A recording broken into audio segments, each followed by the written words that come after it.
بسم اللہ الرحمن الرحیم۔ ابو داؤد شریف اور ترمذی شریف کی حدیث پاک ہے، عن معاذ ابن انس، معاذ بن انس رضی اللہ تعالیٰ عنہ سے روایت ہے، ان نبی صلی اللہ علیہ وسلم قال، جناب رسول کریم رحمت عالمین صلی اللہ علیہ وآلہ وسلم نے ارشاد فرمایا، من کاظم غیظاً، جس نے غصے کو سنبھال لیا، غصے پر قابو پا لیا، غصہ آیا اس کو روک لیا، وہ قادر علی ان ینفذہ، اس بات پر وہ قدرت رکھتا ہے کہ اس کو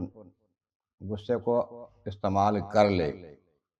یعنی غصہ آیا کسی پر، اس کو مارنا ہے مار سکتا ہے، اس کو سزا دینی ہے سزا دے سکتا ہے، لیکن غصے پہ قابو پا کے اپنا ہاتھ روک لیتا ہے، زیادتی نہیں کرتا، اس کو اللہ تعالیٰ ایسا اجر عطا فرمائے گا، دعاہ اللہ سبحانہ و تعالیٰ علی رؤوس الخلائق یوم القیامہ، اللہ تبارک و تعالیٰ عوام الناس کے سامنے، بہت سی مخلوق کے سامنے اس کو قیامت روز بلائے گا، حتیٰ یخیرہ من حور العین ما شاء، اختیار دے گا تجھے بدلہ یہ دیا جاتا ہے کہ جون سی چاہتا ہے حور تو لے لے،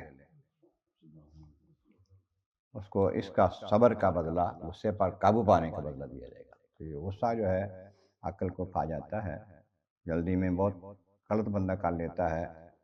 اللہ والوں کا یہ طریقہ ہے کہ غصہ آ جائے اس پر قابو پا لے اور درگزر کر لے، اس کو برداشت کرے۔ اللہ تبارک و تعالیٰ ہمیں عمل کی توفیق عطا فرمائے۔